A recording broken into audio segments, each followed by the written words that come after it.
बिस्मिल्लाहिर्रहमानिर्रहीम सल्लल्लाहु अलैहि व आलिहि वसल्लम।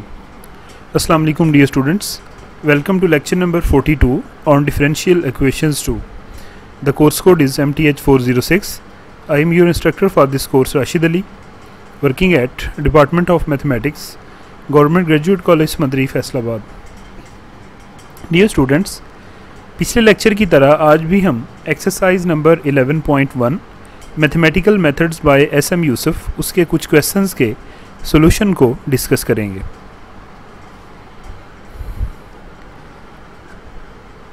क्वेश्चन नंबर 16 सबसे पहले हमारे फोकस में है. इसमें क्या टास्क हमें असाइन की गई है? Compute the Laplace transform of t bracket. ये स्क्वायर ब्रैकेट्स होती हैं ना जिस तरीके से, वो ली गई हैं. और the bracket function, independent variable T के गिर्द जब ब्रैकेट्स लगाई गई हैं तो इसका मतलब ब्रैकेट फंक्शन होता है. अब इस क्वेश्चन को सॉल्व करने से पहले ब्रैकेट फंक्शन की डेफिनेशन और उसको हम कैसे एवेल्युएट करते हैं किसी भी पॉइंट के ऊपर, ये टेक्निक आपके माइंड में होनी चाहिए, फिर ही आप इस क्वेश्चन को सॉल्व कर सकेंगे. क्योंकि यहाँ पे हमने टी ब्रैकेट का लैप्लास ट्रांसफॉर्म फाइंड आउट करना है. मैं यहाँ पे इसको जी ऑफ टी के इक्वल सपोज कर लेता हूँ, यानी टी का फंक्शन है ये. जी ऑफ टी जो है वो हमारे पास टी स्क्वायर रूट के जो है वो बराबर है. So let g of t is equal to t square root. अब इसका लैप्लास ट्रांसफॉर्म मैंने फाइंड आउट करना है, taking the Laplace transform of both sides. So left hand side पे लगेगा तो Laplace of g of t is equal to Laplace of t bracket. अब t bracket जो है आप जानते हैं कि जब किसी भी फंक्शन का हम लैप्लास ट्रांसफॉर्म लेते हैं तो बाय डेफिनेशन ये integral from 0 to infinity e raise to the power minus s t, और यहाँ पे हम वो फंक्शन लिखते हैं जिसका लैप्लास ट्रांसफॉर्म हमने फाइंड आउट करना होता है.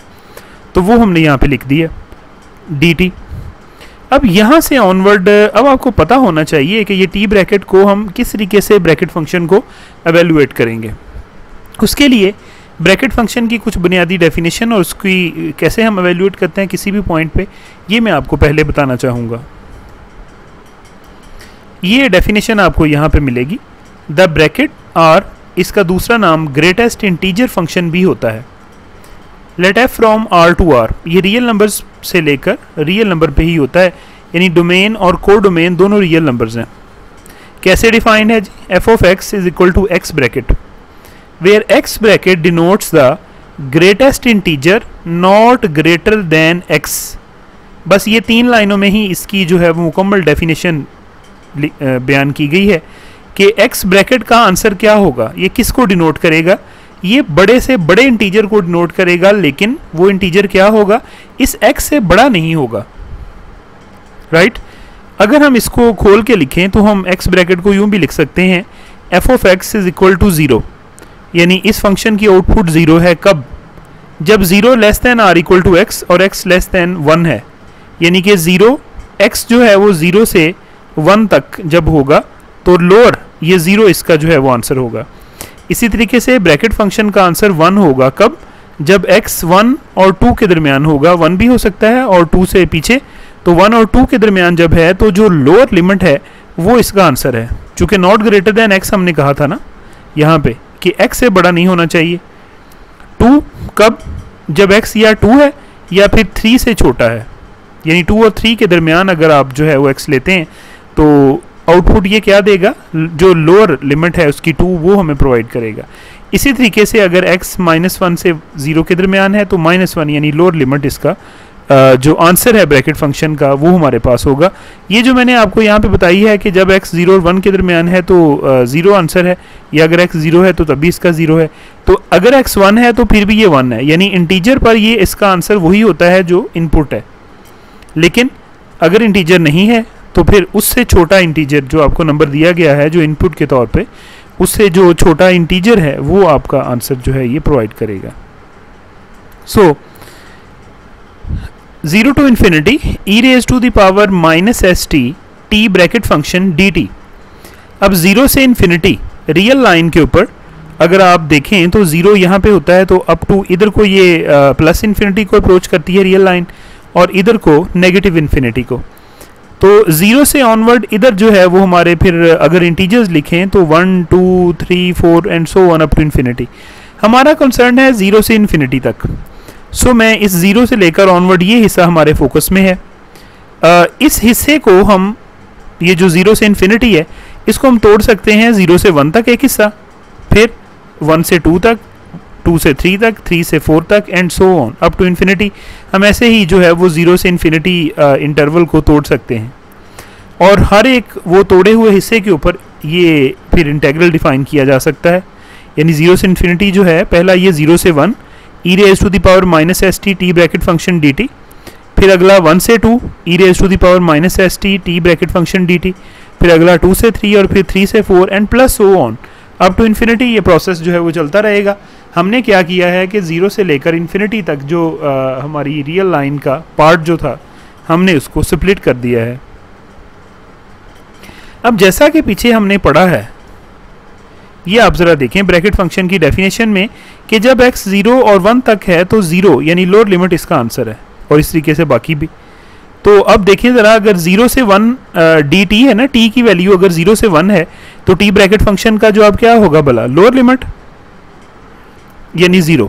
फिर अगर 1 से 2 है e raise to the power minus s t t bracket function d t, तो यहाँ पे t ब्रैकेट फंक्शन की जगह पे क्या आएगा 1 से 2 में 1 यानी लोअर लिमिट। फिर आगे भी सो ऑन इस तरीके से, यहाँ पे 2 और यहाँ पे 3 एंड सो ऑन। सिंपली यहाँ पे हमने ब्रैकेट फंक्शन की डेफिनेशन को इस्तेमाल किया। ये हमारे पास हो जाएगा 0 प्लस इंटेग्रल फ्रॉम 1 टू 2, ये तो 0 सारा मल्टीप्लाई हो ख़त्म हो गया, 0 रह गया, और 1 से 2 integral e raise to the power minus s t d t plus ये 2 बीइंग द कांस्टेंट इस इंटेग्रल से बाहर आ जाएगा, और 2 से 3 e raise to the power minus s t d t. इसी तरीके से आगे 3 हमारा बाहर आ गया बीइंग द कांस्टेंट। सो 3 से 4 e raise to the power minus s t d t and plus so on up to infinity. ये प्रोसेस चलेगा। इसकी अगर आप इंटीग्रेशन करते हैं, चूँकि t के लिहाज से करनी है, तो e raise to the power minus s t और t का कोएफिशिएंट माइनस एस जो है ये डिनोमिनेटर में आ जाएगा, और limit of integration from 1 to 2। इसी तरीके से ये अगली दोनों आप इंटीग्रेशंस खोल लेंगे। अब क्या होगा जी, ये जो -1/s है इसको हम बाहर लिख लें अगर, तो अब क्या होगा अंदर e raise to the power minus s t, upper limit put करेंगे, t की जगह पे हमने अपर लिमिट पुट करनी है, तो ये बन जाएगा e raise to the power -2s, और माइनस लोअर लिमिट पुट करेंगे t की जगह पे 1, तो e की पावर -1। यहाँ पे हमने fundamental theorem of integral calculus का इस्तेमाल किया है। ये -1/s इसमें से भी बाहर निकलेगा, तो -2/s, और t की जगह पे 3 पुट करना है, तो e raise to the power -3s minus lower limit 2 जब पुट करेंगे t की जगह पे, तो e raise to the power -2s। इसी तरीके से -1/s यहाँ से जब बाहर आया तो -3/s, और अपर लिमिट 4 जब हमने पुट की t की जगह पे, तो e raise to the power -4s minus lower limit जब 3 पुट की, तो ये आ गया e raise to the power -3s and minus so on. ये प्रोसेस हमारा जो है वो चलता रहेगा। तो -1/s जो है अगर आप सब में से कॉमन ले लें, यानी इस फैक्टर में से, इसमें से और इसमें से एंड सो ऑन, तो -1/s लेने से ये आपका e raise to the power -2s minus e raise to the power -s, ये चूँकि माइनस भी बाहर निकला है तो अंदर ये प्लस का और ये माइनस का ही रहेंगे इस तरीके से, और 2 अंदर मल्टीप्लाई भी हो जाएगा इस तरीके से, यहाँ पे 3 अंदर मल्टीप्लाई हो जाएगा, तो प्लस का 3 e raise to the power -4s minus 3 e raise to the power -3s and plus so on, ये हमारा हो जाएगा।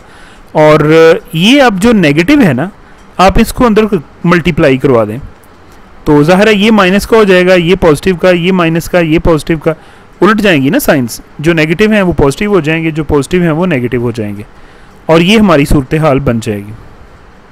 अब जो सेम टर्म्स हैं उनको आपस में आप कैंसिल आउट करें, तो Laplace of g of t किसके बराबर हो जाएगा, 1/s e raise to the power -s plus e raise to the power -2s plus e raise to the power -3s plus e raise to the power -4s plus so on, ये हो जाएगा। हम इसको equation number 1 कह लेंगे। अब ये जो अंदर वाली इनफाइनाइट सीरीज़ है, ये किसका, इसका सम किसके बराबर है, ये हमारे फोकस में है। No e raise to the power -s plus e raise to the power -2s plus e raise to the power -3s and plus e raise to the power -4s plus so on is an infinite geometric series with the common ratio. ये geometric series है, क्यों, कैसे हमें पता चला कि जब हर अगली टर्म को पिछली टर्म से आप डिवाइड करवाते हैं तो आंसर सेम आता है और उसको हम कॉमन रेशो बोलते हैं।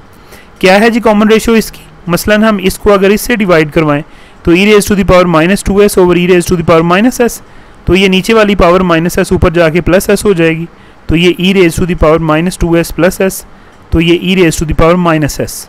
ये हमारी कॉमन रेशो है r का आंसर, या 1 over e raise to the power s भी आप इसको कह सकते हैं।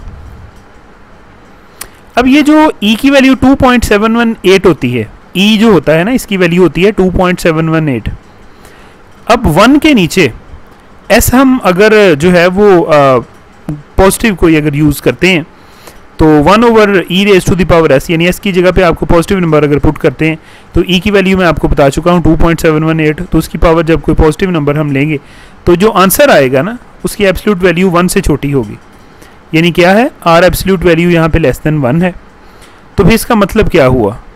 लिहाजा इसका जो सम है इस सीरीज़ का, ये जो ज्योमेट्रिक सीरीज़ है, अगर इसका r common ratio absolute value अगर लेस देन 1 है तो फिर ये सीरीज़ है कन्वर्जेंट। और आप जानते हैं एफएससी के आपका पार्ट फर्स्ट का जो चैप्टर नंबर 6 है सीक्वेंसेस एंड सीरीज़, उसमें इनफाइनाइट ज्योमेट्रिक सीरीज़ अगर कन्वर्जेंट हो, यानी अगर उसकी कॉमन रेशो लेस देन 1 हो उसकी एब्सोल्यूट वैल्यू, तो फिर उसका फार्मूला क्या होता है सम का? a1 over 1 minus r। a1 से मुराद उस सीरीज़ की पहली टर्म होती है। चूँकि सीरीज़ की पहली टर्म जो है अगर आप देखें तो e raise to the power -s है, तो a1 की जगह पे यहाँ पे a1 की जगह पे e raise to the power -s और 1 माइनस r की जगह पे भी e raise to the power -s, तो इस सारी सीरीज़ का फिर सम जो है ये किसके बराबर हो गया? e raise to the power -s over 1 minus e raise to the power -s। Put this value in 1, इसको उठा के आप ऊपर 1 के अंदर पुट कर दें तो Laplace of g of t हो जाएगा 1 over s e raise to the power -s over 1 minus e raise to the power -s, या अब g ऑफ t क्या था भला? t ब्रैकेट, तो आप इसकी जगह पे लगा दें। So Laplace of t bracket function ये हो जाएगा e raise to the power -s over s into 1 minus e raise to the power -s। तो ये हमारा इस क्वेश्चन का जो है वो रिक्वायर्ड लेप्लास ट्रांसफॉर्मेशन है। Now we move to question number 17। Compute the Laplace transform of t raise to the power alpha. Alpha यहाँ पे ग्रेटर देन -1 के है, hence find Laplace of t raise to the power 5/2।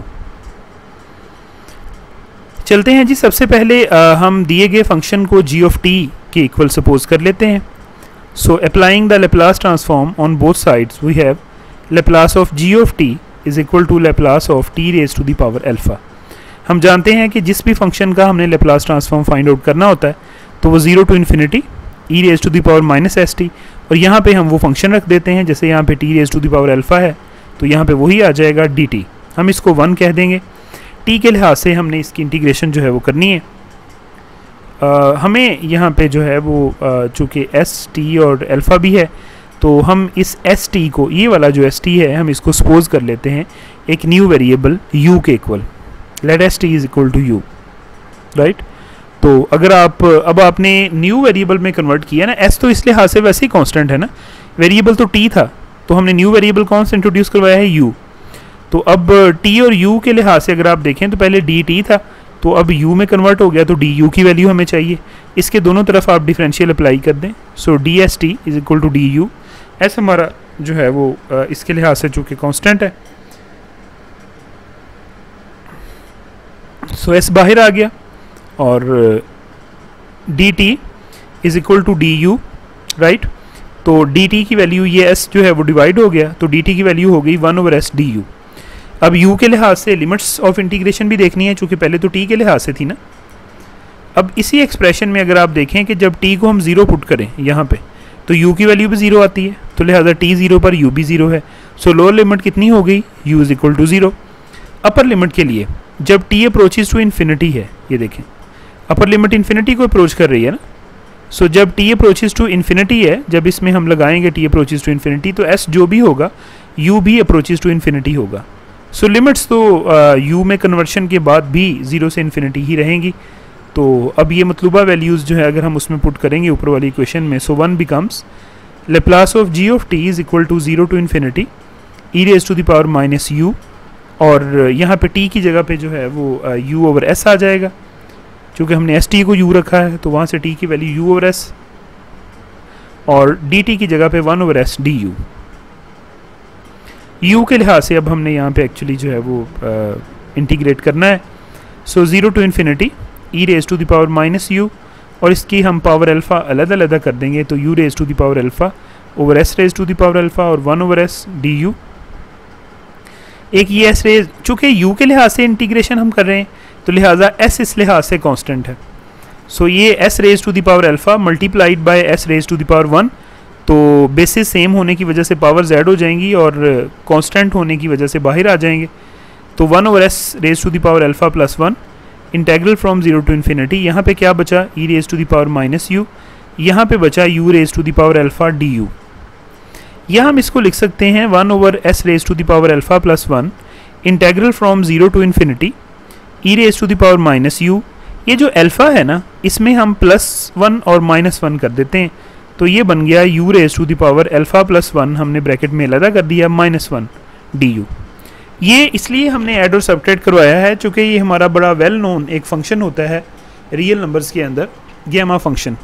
ये उसकी शक्ल बन रही थी, सिर्फ वो एक -1 की कमी थी, तो उसके लिए हमने 1 को प्लस माइनस करके उसको बैलेंस भी कर दिया और गैमा फंक्शन की शक्ल में हमने उसको कन्वर्ट भी कर दिया। सो ये क्या चीज़ बन जाएगी, Laplace of g of t हो जाएगा 1/s raise to the power alpha plus 1, और ये जो आपका ये वाला है ना integral 0 to infinity e raise to the power minus u raise to the power alpha plus 1 -1 du, ये बराबर है किसके, गैमा ऑफ अल्फ़ा प्लस 1 के, ये वाला, यानी जो -1 के साथ जो इधर होता है ना, इसका गैमा फंक्शन होता है। तो ये है अल्फ़ा प्लस 1, लिहाजा गैमा फंक्शन है अल्फ़ा प्लस 1 का। कैसे पता चला जी, गैमा हमारा कैलकुलस में जो है वो बड़ा डिफाइन होने वाला फंक्शन है, शायद आपने फर्स्ट या सेकंड सेमेस्टर में ये पढ़ा भी होगा कैलकुलस के अंदर। गैमा फंक्शन को हम कैसे डिफाइन करते हैं, गैमा फंक्शन को हाँ एक और बात, ये जो हमने इसको गैमा ऑफ अल्फ़ा प्लस 1 कहा है ना यहाँ पे, तो साथ में अल्फ़ा इज़ ग्रेटर दैन -1 भी मैंने कहा है। रीज़न ये है कि ये जो होता है ना यहाँ पे गैमा, हम किसी भी फंक्शन का जब लेते हैं किसी नंबर का, तो ये नंबर एक्चुअली हमारे पास होना चाहिए पॉजिटिव। तो अल्फ़ा प्लस 1 अगर ग्रेटर दैन 0 अगर आ जाए हमारे पास, तो अल्फ़ा वहाँ से ग्रेटर दैन -1 के होगा। सो ये गैमा पॉजिटिव नंबर का, पॉजिटिव रियल नंबर का जो है वो हम लेंगे, उसके लिए शर्त है कि अल्फ़ा ग्रेटर दैन -1 के ही होना चाहिए। सो गैमा, अगर मैं जनरल डेफिनेशन देखूँ गैमा फंक्शन की, तो ये जो नोटेशन है ये गैमा फंक्शन को डिनोट करती है। कैसे डिफाइन होता है, गैमा किसी भी पॉजिटिव रियल नंबर v का, अगर कोई भी रियल नंबर पॉजिटिव v है, इसका गैमा कैसे डिफाइन होता है, इंटेग्रल होता है 0 टू इन्फिनिटी, और किसी भी वेरिएबल के लिहाज से डेफिनेट इंटेग्रल डिफाइन करवाया जा सकता है, चूँकि आप जानते हैं कि डेफिनेट इंटेग्रल में जो वेरिएबल होता है वो डमी वेरिएबल्स होते हैं। तो अगर मैं x के लिहाज से डिफाइन करवाऊँ तो e raise to the power minus x की पावर जिसका आप गैमा फंक्शन ले रहे हैं, तो उस वेरिएबल की पावर में v-1 -1 होगा उसमें से, और यहाँ पे वो आएगा जिसका आप गैमा ले रहे हैं और साथ में dx। आप देख सकते हैं कि यहाँ पे इंडिपेंडेंट वेरिएबल हमने जिसके लिहाज से इंटीग्रेशन कर रहे हैं वो u है, तो e की पावर में -u और u की पावर में -1 के साथ ये वाली जो चीज़ होती है इसका गैमा होता है। जैसे यहाँ पे -1 के साथ v था, तो गैमा ऑफ v की बात हम कर रहे थे, where v is a positive real number. और ये पॉजिटिव बनाने के लिए शर्त है कि अल्फ़ा ग्रेटर दैन -1 हो, और यहाँ से क्या रिजल्ट निकला, जी ऑफ टी चूँकि t raise to the power alpha थी, तो हमने देखा कि Laplace of t raise to the power alpha is equal to gamma of alpha plus 1 over s raise to the power alpha plus 1। और of course जैसा कि मैंने ऊपर कहा है कि अल्फ़ा प्लस 1 को पॉजिटिव बनाने के लिए alpha should be greater than -1।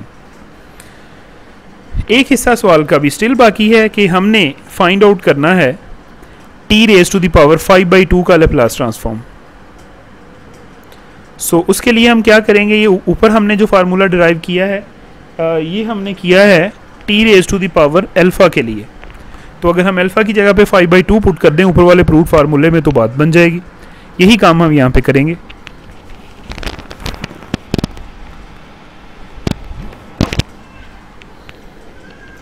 So put alpha is equal to 5/2 in above proved result, so Laplace of t raised to the power 5/2 ये हो जाएगा 1 over s raised to the power 5/2 plus 1 gamma of 5/2 plus 1।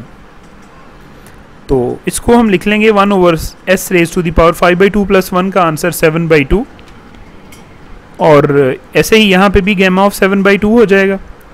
अच्छा, ये एक property होती है gamma function की कि गैमा ऑफ v जो होता है, v यहाँ पे कोई सा भी पॉजिटिव रियल नंबर है, तो गैमा ऑफ v जो है ये बराबर होता है v-1 गैमा ऑफ v-1। ये प्रूव्ड जो है वो रिजल्ट है। इसको अगर आप यूज़ करेंगे तो जो गैमा ऑफ 7/2 है ये हो जाएगा 7/2-1 गैमा ऑफ 7/2-1। ये रिजल्ट हमने जो है वो यहाँ पे बेसिकली यूज़ किया है। अब 7/2-1 हो जाएगा 5/2 और इस तरीके से यहाँ पे भी गैमा ऑफ 5/2। वंस अगेन अगर हम ये रिजल्ट लगाते हैं तो ये 5/2 तो as it is, gamma of 5/2 क्या हो जाएगा, ये हो जाएगा यहाँ पे 5/2-1 गैमा ऑफ 5/2-1। चूँकि 5/2-1 होता है 3/2 तो मैंने वो यहाँ पे डायरेक्टली यूज़ किया है। वंस अगेन ये प्रॉपर्टी हमने यूज़ की है। फिर दोबारा हम 3/2 पे अब ये प्रॉपर्टी यूज़ करेंगे तो ये हो जाएगा 3/2 के लिहाज से 3/2-1 यहाँ पे आना है और वो क्या होता है 1/2। इसी तरीके से गैमा ऑफ 3/2-1 वो होता है 1/2। अब याद रहे कि ये प्रूव्ड रिजल्ट है कैलकुलस के अंदर। आप चाहे तो इसको क्वेश्चंस के सॉल्यूशन के लिए बासानी प्रूव भी कर सकते हैं। अगर आप नहीं करना चाह रहे तो जस्ट इसको इन क्वेश्चंस के सॉल्यूशन के लिए आप इसको ज़ुबानी याद रख सकते हैं कि जो गैमा ऑफ 1/2 होता है, अगर हम इसको एवेलुएट करें तो इसका आंसर पाई के बराबर हमारे पास जो है वो होता है। यहाँ पे स्क्वायर रूट भी लगाना था, वो लगाना मिस हो गया है। पाई के ऊपर स्क्वायर रूट आएगा, जज़र की लामत जो है वो यहाँ पे आनी है और ये वाली वैल्यू उठा के अगर आप यहाँ पे पुट करें तो ये पाई स्क्वायर रूट आ जाएगा। और इन सब को अब मल्टीप्लाई कर दें, जैसे 5 मल्टीप्लाइड बाई 3 मल्टीप्लाइड बाई 1 तो 15 और 2 मल्टीप्लाइड बाई 2 मल्टीप्लाइड बाई 2 तो 8। तो सिंप्लीफाई करने के बाद ये हो गया Laplace of t raise to the power 5/2 is equal to 15 pi square root over 8s raise to the power 7/2। Now we move to the question number 18। Compute the Laplace transform of t square sine of 80। इसका आपने find out करना है। मैं suppose कर लेता हूं कि दिया गया फंक्शन जो है वो g ऑफ t है, t स्क्वायर साइन ऑफ 80। अब मैं इसका लेप्लास ट्रांसफॉर्म मैंने फाइंड आउट करना है।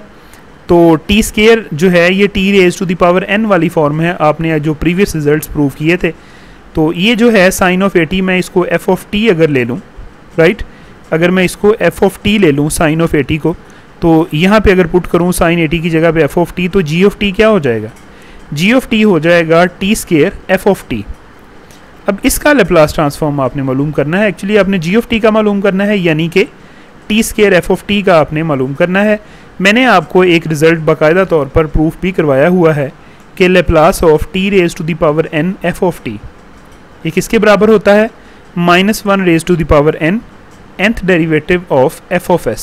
f ऑफ s क्या होता है असल में, Laplace of f of t, right. तो अब फिर अगर आप Laplace of g of t यानी Laplace of t square sine 80 जो दी गई रकम है, अगर आप इसका लेप्लास निकालना चाह रहे हैं तो n की जगह पे 2 है, तो इसमें अगर पुट करें तो -1 की जगह पे 2 और फिर n की जगह पे 2 आपने पुट किया तो सेकेंड डेरिवेटिव यानी d2/ds square Laplace of f of s की जगह पे क्या आ गया, Laplace of f of t।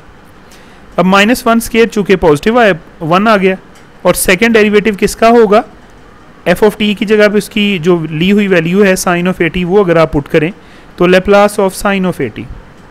तो अब इसमें हमने पहले साइन ऑफ 80 का लेप्लास फाइंड आउट करना है, फिर हमने उसका 2 दफ़ा डेरिवेटिव लेना है इसके लिहाज से, तो वही हमारा जो दिए गए फंक्शन g ऑफ t का लेप्लास ट्रांसफॉर्म होगा। सो फर्स्ट ऑफ ऑल तो हम लेप्लास ऑफ साइन ऑफ 80 क्या है जी उसको देखते हैं। Since Laplace of sine of 80 ये प्रूव्ड फार्मूला है, इसको हम f ऑफ s कह सकते हैं और ये a over s square plus a square के बराबर होता है। इसका फर्स्ट डेरिवेटिव हम ले लेते हैं d/ds of f of s। तो a बीइंग द कांस्टेंट बाहर आ जाएगा और d/ds ये ऊपर जाएगी टर्म, तो -1 power rule of differentiation, -1 a के साथ आगे मल्टीप्लाई हो गया और s square plus a square की पावर a कम यानी -2 हो जाएगी और d/ds हो जाएगा ये जो बेस थी s square plus a square. In the next step ये जो d/ds ऑफ s स्क्वायर है प्लस a स्क्वायर, इसका डेरिवेटिव होगा 2s, तो ये बन जाएगा -2as over s square plus a square whole raise to the power 2। चूँकि हमने सेकेंड डेरिवेटिव भी जो है वो लेना है, so again differentiating with respect to s, इसके ऊपर आप लगाएंगे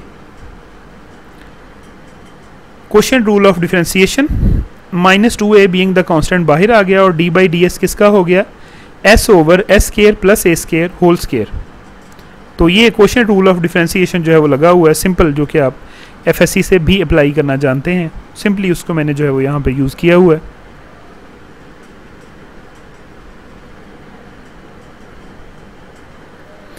कुछ मज़ीद आपको कैलकुलेशंस यहाँ पे नज़र आ रही हैं। अब एस स्केयर प्लस ए स्केयर का स्केयर इसके अंदर मौजूद है, इसमें एस स्केयर प्लस ए स्केयर है, तो ये पावर 1 वाला जो है ये वाला कॉमन आ जाएगा बाहर, तो -2a और ये एस स्केयर प्लस ए स्केयर कॉमन लिया तो अंदर एस स्केयर प्लस ए स्केयर 1 बच गया, क्योंकि यहाँ पे स्केयर था ना तो 1 बच गया, और माइनस जो है वो ये 2 और 2 आपस में मल्टीप्लाई हुए और साथ में s, तो -4 एस स्केयर जो है ये हमारे पास बच गया। और नीचे ये, अब ये इससे कटेगा तो 1 पावर बचेगी, 1 पावर कट जाएगी, 3 पावर नीचे बच जाएगी, तो ये हो जाएगा -2a a square -3 S square over S square plus A square raise to the power 3, या d2 by D S square of F of S, ये हो जाएगा 2a, अगर हम इस नेगेटिव को अंदर मल्टीप्लाई कर दें और अंदर आ जाएगा 3 S square minus A square over S square plus A square की पावर 3। और ये आपने जो वैल्यू है, अब ये जो d2 by D S square of F of S है जिसका आंसर ये वाला है, इसको आप उठाएंगे यहाँ से, ये जो वैल्यू आपने निकाली है, और अब आप इसको पुट करेंगे किस में भला, इसमें इक्वेशन नंबर 1 में, इसकी जगह पे ये जो d2 by D S square Laplace of sine of 80 है, जब आप यहाँ पे दर्ज करेंगे तो Laplace of g of t यानी दिए गए फंक्शन का जो लेप्लास ट्रांसफॉर्म है वो सिंपली उसका आंसर जो अभी मैंने आपको बताया है ये वाला 2a into 3 square minus A square over S square plus A square का पावर 3, ये इसका आंसर जो है वो आ जाएगा। अब हम मूव करेंगे क्वेश्चन नंबर 19 की तरफ। Compute the Laplace transform of t square cos of 80। 100% इसका प्रोसेस वही है जो अभी हमने किया है, सेम फार्मूला लगेगा, t raise to the power n f of t का लेप्लास ट्रांसफॉर्म वाला, जी ऑफ टी हम दिए गए फंक्शन को सपोज कर लेंगे T square cos of 80। Further suppose हम ये करेंगे कि ये जो कॉज ऑफ 80 है इसको एफ ऑफ टी के बराबर हम सपोज कर लेंगे, तो जब यहाँ पे एफ ऑफ टी हम लिखेंगे तो जी ऑफ टी हो जाएगा t square f of t. हम जानते हैं कि फार्मूला प्रूव्ड है हमारा, Laplace of t raise to the power n f of t, इसका आंसर होता है -1 raise to the power n nth derivative यानी dn और dsn f of s. F of s क्या है, Laplace of F of t जो है ये हमारे पास बेसिकली हो जाएगा। अब हमारे प्रेजेंट केस के अंदर अगर आप देखें ज़रा तो n की वैल्यू है 2 और एफ ऑफ टी की वैल्यू है कॉज ऑफ 80, तो ये क्या बन जाएगा -1 square d2 by D S square of F of S, या d2 by D S square f of S, इसको हम इक्वेशन नंबर 1 कह देंगे। एफ ऑफ एस से मुराद Laplace of F of T है। पहले हम एफ ऑफ एस निकालेंगे, फिर हम इसका सेकेंड डेरिवेटिव फाइंड आउट करेंगे। एफ ऑफ एस क्या है, ये Laplace of F of T को हम कहा करते हैं। एफ ऑफ टी क्या है, cos of 80, so Laplace of cos of 80 का फार्मूला आपको जुबानी याद है, ये S over S square plus ए स्केयर के बराबर होता है।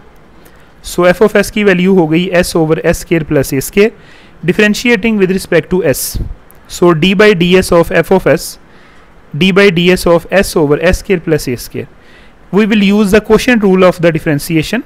तो ये वाला स्टेप और ये वाला स्टेप आपको नज़र आ रहा है, सिंपली हमने quotient rule of the differentiation जो कि आपने इंटर के अंदर पढ़ा भी है वो हमने यहाँ पे यूज़ किया। तो फर्स्ट डेरिवेटिव का answer a square minus s square over S square plus A square whole square जो है वो हमारे पास हो गया।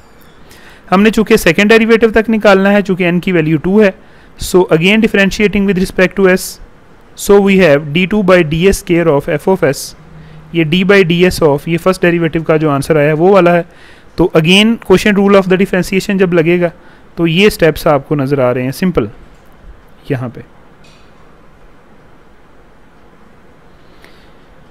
अब एस स्केयर प्लस ए स्केयर का स्केयर है, इसमें एस स्केयर प्लस ए स्केयर की पावर 1 है, तो 1 पावर जो है वो बाहर कॉमन आएगी और निचले वाले के साथ कटेगी, तो नीचे पावर जो है वो 3 रह जाएगी, और ऊपर हमारे पास अब ये -2s को इसके साथ मल्टीप्लाई करेंगे, इधर -4s को करेंगे, तो -2s cube minus 2a square S minus 4a square S plus 4s cube, और नीचे पावर 3 जो है वो हमारे पास हो जाएगी।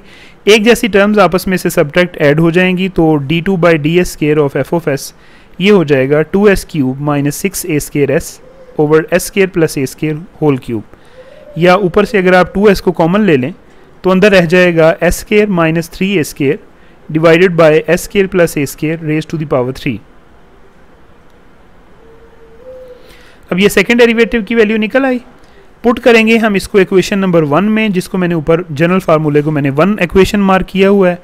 तो Laplace of t square cos of 80 ये बराबर हो जाएगा 2s into S square minus 3a square over S square plus a square raise to the power 3। यही हम इसमें मालूम करना चाह रहे थे। अब हम इस पोजीशन में हैं कि क्वेश्चन नंबर 20 का सोल्यूशन हम डिस्कस करेंगे। स्टेटमेंट में क्या दिया हुआ है आपको, compute the Laplace transform of T sine square 80। इसका लेप्लास ट्रांसफॉर्म अब आपने फाइंड आउट करना है।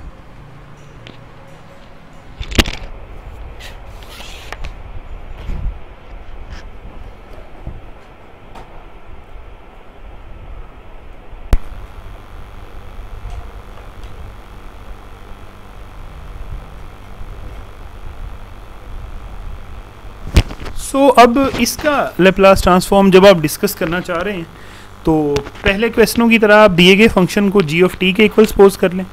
सो जी ऑफ टी है टी साइन स्केयर 80। अब जब साइन स्केयर हो कॉस स्केयर हो तो उन दोनों को हल करने का तरीका एक जैसा है। हम यूज़ करेंगे एफएससी में पढ़े हुए डबल एंगल फार्मूलाज।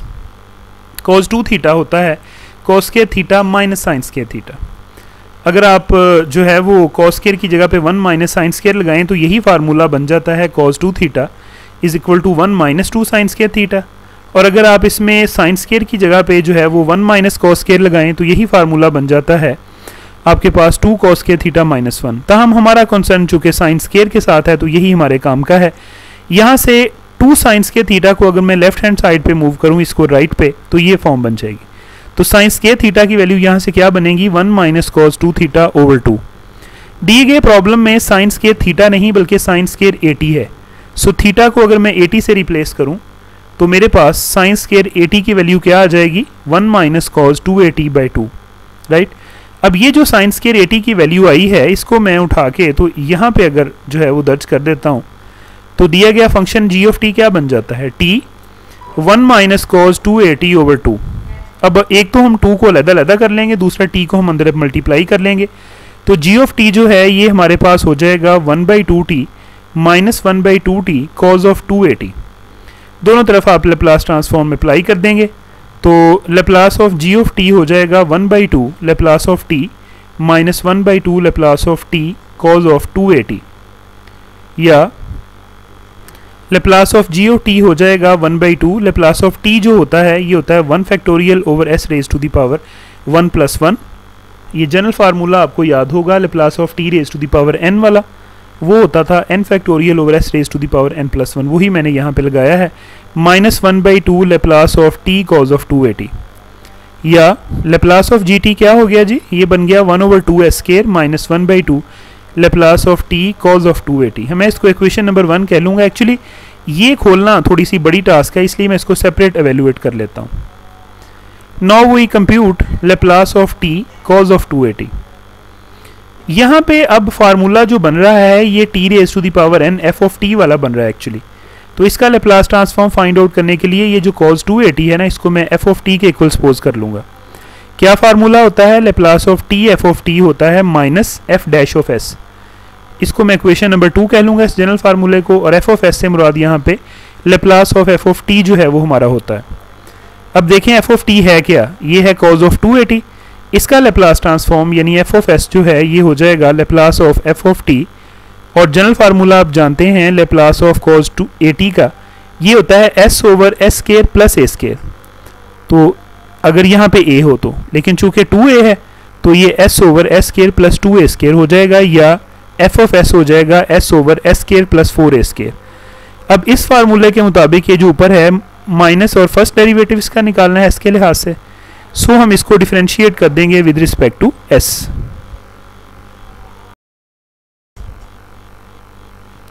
तो differentiating with respect to s, इसका हम s के लिहाज से डेरिवेटिव लेंगे।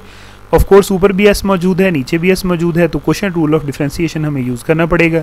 सो d by D S of f of s जिसको हम f प्राइम ऑफ s भी कह सकते हैं, quotient rule of the differentiation नीचे वाले का स्क्वायर ऊपर नीचे वाला वैसे ही और d बाई डी एस ऊपर वाले का, फिर माइनस ऊपर वाला वैसे ही और d बाई डी एस नीचे वाले का, ये होता है हमारा क्वोशिएंट रूल ऑफ डिफरेंशिएशन।